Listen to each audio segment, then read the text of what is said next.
Assalamualaikum warahmatullahi wabarakatuh. Alhamdulillah yang kami hormati beliau Bapak Ahmad Fauzan MSI selaku dosen pengampu fikih Syiah beserta teman-teman yang kami banggakan. Di sini saya ingin mempresentasikan tentang pengertian fikih Syiah Dasturia dan lain-lain untuk memenuhi tugas UAS 2022. Langsung saja, pengertian Syiah Dasturia itu Syiah Dasturia merupakan bagian fikih Syiah yang membahas masalah perundang-undangan negara. Dalam bagian ini dibahas antara lain konsep-konsep konstitusi undang-undang dasar negara dan sejarah lahirnya perundang-undang dan suatu negara, legislasi, bagaimana cara perumusan undang-undang, lembaga demokrasi, dan syura yang merupakan pilar penting dalam perundang-undangan tersebut. Tujuan dibuatnya peraturan perundang-undangan adalah untuk mewujudkan kemaslahatan manusia dan untuk memenuhi kebutuhan manusia. Permasalahan di dalam fikih Syiah Dasturia yaitu hubungan antara pemimpin di suatu pihak dan rakyatnya di pihak lain, serta melambangkan yang ada di dalam masyarakatnya. Oleh karena itu, di dalam fikih Syiah Dasturia biasanya dibatasi hanya membahas pengaturan dan perundang-undangan yang dituntut oleh Ikhwan kenegaraan dari segi persesuaian dengan prinsip-prinsip agama dan merupakan relasi kemaslahatan manusia serta memenuhi kebutuhannya. Jadi langsung ruang lingkup pembahasan fikih Syiah Dasturia. Itu nomor 1, imah, hak dan kewajiban. Imah menurut bahasa berarti kepemimpinan. Imah yang memiliki arti kepemimpinan laksanaan ketua yang memimpin. Bahwasanya imah sering juga disebut khalifah, yaitu penguasa atau pemimpin tertinggi rakyat. Adapun tugas dari seseorang imah yaitu melindungi, menjaga keutamaan agama, menerapkan hukum pada para pihak yang berperkara. Yang ketiga itu melindungi wilayah negara dan tempat suci. Pada itu menegakkan supremasi hukum pidana atau hudud, melindungi daerah perbatasan dengan benteng yang kokoh. Itu memerangi para penentang Islam setelah mereka didakwahi atau memasuki Islam, atau dalam pelindungan kaum muslimin ahlu zimmah, mengambil fa'i, harta yang diperbolehkan kaum muslim tanpa perang, dan sedekah sesuai dengan kewajiban syariat, menentukan gaji dan apa saja yang perlu dalam kas negara tanpa berkelebihan. Imah harus mundur dari imah karena 2 hal, yaitu cacat dalam keadilan atau fisik akibat adanya syahwat atau syubhat. Cacat tubuh terbagi 3. Yang pertama itu cacat percaydaraan, yang kedua itu cacat organ tubuh, yang ketiga cacat tindakan. Rakyat, kewajiban rakyat dan hak-haknya. Selanjutnya apa berarti? Adapun mengenai hak-hak rakyat, Abu A'la Al-Hududi menyebutkan bahwa hak-hak rakyat itu adalah perlindungan terhadap hidupnya, hartanya, dan kehormatannya, perlindungan terhadap kebebasan pribadi, kebebasan kenyataan, pendapatan, dan keyakinan. Selanjutnya itu 3, baiat mubai'ah, pengakuan mematuhi dan menaati imam yang dilakukan oleh al wa al dan dilaksanakan sesudah musyawarah. Yang keempat, bailul ahli, sumber kekuasaan dan kriteria imam. Imah itu dapat terjadi dengan salah satu cara dari dua cara. Pertama, dengan pemilihan al-ahwal, al-qadi, dan kedua itu janji. Janji itu penyertaan kekuasaan imah yang sebelumnya. Cara kedua itu yang dimaksud dengan wai'ul ahdi. Cara ini diperkenalkan atas dasar Abu Bakar As-Siddiq radhiyallahu taala, yaitu apa itu saya lupa, menunjuk Umar, sahabat Umar, yang kemudian kaum muslim menempatkan keimaman imah Umar dengan petunjuk Abu Bakar tadi. Umar radhiyallahu menunjuk, menyerahkan pengangkatan khalifah kepada ahlu syura. Ahlu syura itu imam, orang sahabat yang kemudian disetujui, dibenarkan oleh sahabat lain, itu yang syura. Perwakilan dan ahlul hali wal aqdi. Secara harfiah, al-ahl wa al-aqd berarti orang yang dapat memutuskan dan mengikat. Para ahli fikih Syiah merumuskan pengertian al-ahwal al-qad sebagai orang yang memiliki kewenangan untuk memutuskan dan menetapkan suatu atas nama umat. Dengan kata lain, al-ahwal wal-aqd adalah lembaga perwakilan yang menampung dan menyalurkan aspirasi atau secara masyarakat anggota hal-hal orang yang berasal dari sebagian kalangan dan profesi. Merekalah yang antara lain menetapkan dan menegakkan kepala negara sebagai pemimpinan pemerintah. Wazarah.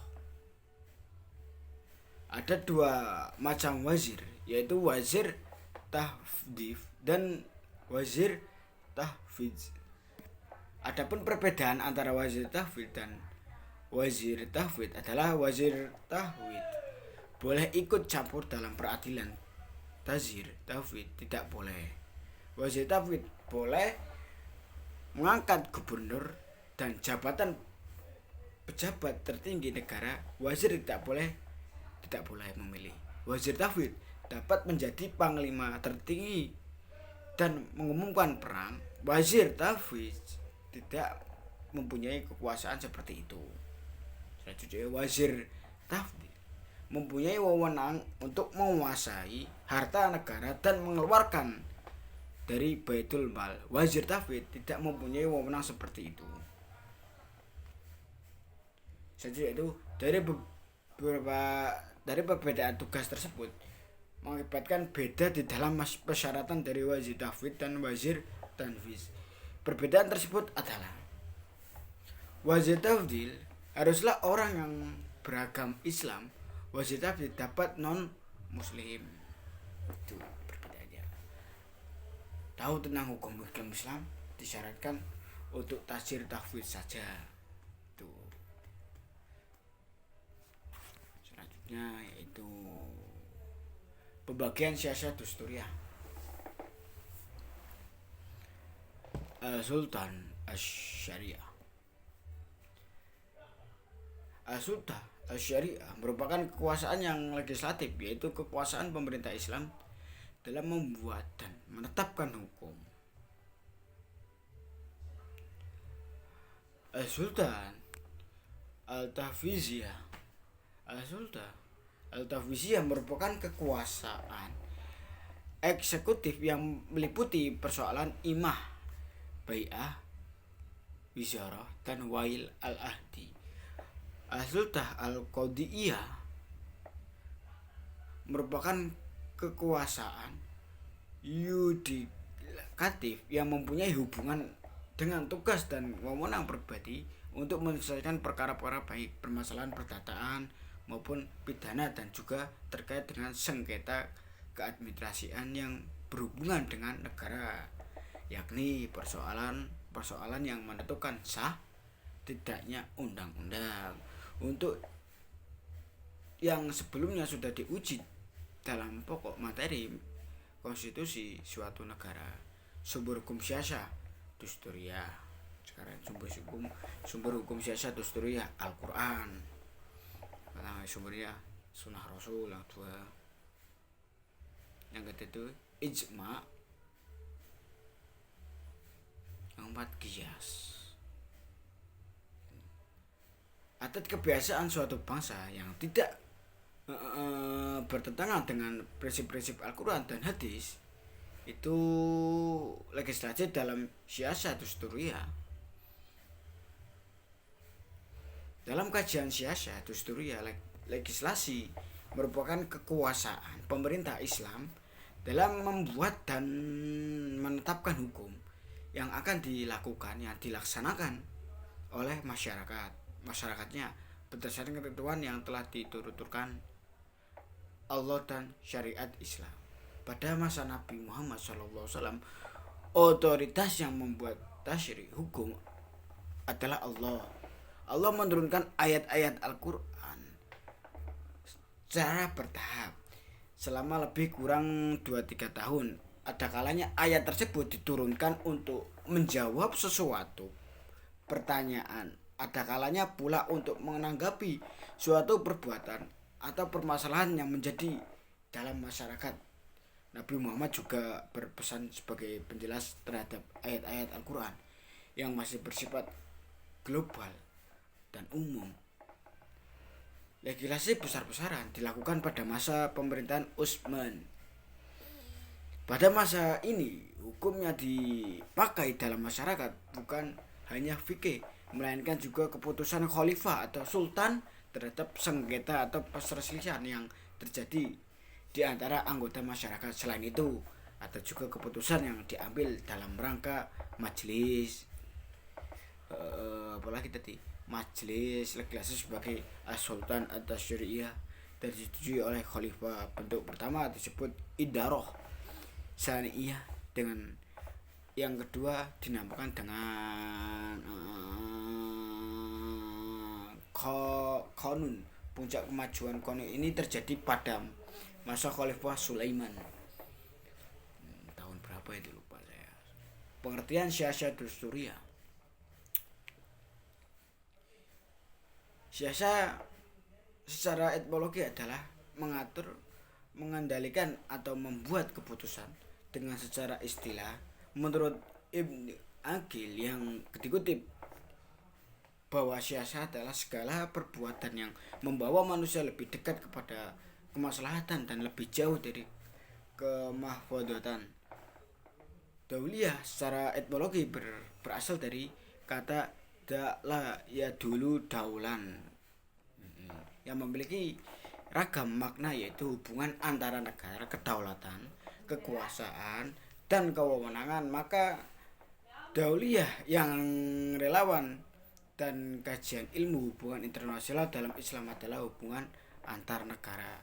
Siasa dauliyah adalah ilmu yang mengatur kewenangan atau negara untuk mengatur hubungan negara dengan lain. Jadi ruang lingkup siasa dauliyah. Perjanjian internasional, kesepakatan antara dua orang atau dua pihak terhadap suatu objek yang mengikat kedua belah pihak atau salah satu pihak. Perlakuan terhadap tawanan dengan baik dan kasih sayang, mereka hanya dapat membunuh tawanan.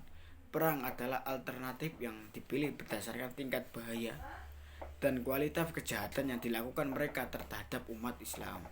Itu kewajiban hak suatu negara terhadap negara lain.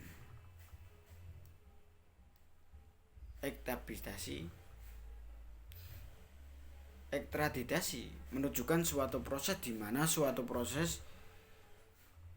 negara yang menyerahkan atas pemimpinan negara yang lain.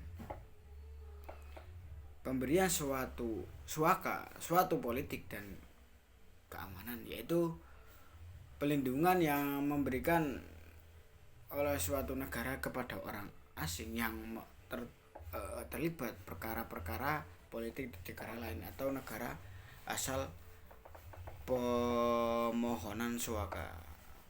Penentuan situasi damai atau perang. Selain kewajiban atau negara lain terhadap negara lain, yakni tentang menghormati hak negara lain yang tertangkap dengan negara yang tapi dan mengenakan perjanjian internasional, asas hubungan internasional Islam. Ruang lingkup siasat dauliyah antara lain yaitu asas kemauan manusia, bahwa umat Islam merupakan suatu kesatuan manusia karena sesama makhluk Allah. Asas persamaan, bahwa setiap bangsa di dunia harus menetapkan bangsa lain sebagai pemilik derajat yang sama. Asas keadilan, menghendaki agar setiap bangsa ditetapkan pada kedudukannya, tidak dilanggar hak-haknya. Asas musyawarah, mengajarkan bahwa kesepakatan semua dalam suatu perjanjian merupakan hasil dari berbagai keinginan yang telah disepakati oleh kedua pihak. Asas kebebasan, memberikan wewenang kepada para pihak yang terlibat kerjasama untuk melakukan perbuatan apapun yang tidak merugikan dalam pihak lain. Asas kehormatan manusia, menghendaki agar suatu bangsa tidak merendahkan bangsa lain. Asas toleransi, menghendaki agar setiap perjanjian membuat sependapat untuk saling menghargai berpendapat, kekurangan dan kelebihan tiap-tiap peserta perjanjian. Asas kerjasama, bahwa sebuah perjanjian internasional harus ada kesepakatan antara para pihak yang terlibat dalam perjanjian, harus berkontribusi secara fisik. Pembagian konsepsi siasat dauliyah, teori hubungan internasional saat damai. Perang tidak dilakukan kecuali dalam keadaan darurat. Orang yang tidak ikut berperang tidak boleh diperlukan sebagai musuh. Gitu. Hubungan internasional saat perang. Aturan yang harus dipatuhi yaitu menggunakan perang yang diizinkan menurut Islam adalah perang untuk menahan serangan musuh atau melindungi keamanan dakwah. Aturan di etika perang, dilarang membunuh anak-anak, membunuh wanita yang tidak ikut perang, serta memperkosa, membunuh orang yang sudah tua yang tidak ikut perang, dan aturan lainnya. Dasar-dasar siasat dauliyah, dasar-dasar yang dijadikan landasan para ulama dalam siasat dauliyah antara lain yaitu kesatuan umat manusia, adalah keadilan, al-musyawarah yaitu persamaan, kehormatan insyaniyah, kehormatan manusia, lain-lainnya. Cukup dari saya, kurang lebihnya mohon maaf yang sebesar-besarnya. Wabillahi taufiq wal hidayah. Assalamualaikum warahmatullahi wabarakatuh.